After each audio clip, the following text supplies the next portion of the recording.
7 मार्चला अधिसूचना सरकारी संकेतस्थळावरती अपलोड झाल्यानंतर आणि आचारसंहितेनंतर सक्षम अधिकाऱ्यांनी प्रकल्पाच्या पाठपुराव्यासाठी स्थानिक वृत्तपत्रांमध्ये जाहिरात देण्यासाठी पत्रकं काढल्यानंतर देखील सदरील प्रकल्प रद्द होऊ शकतो का?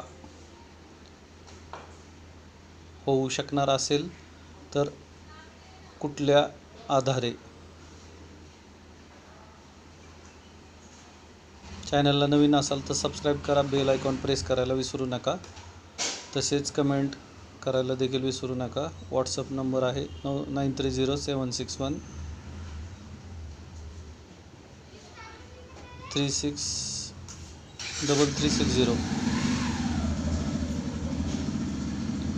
9307613360.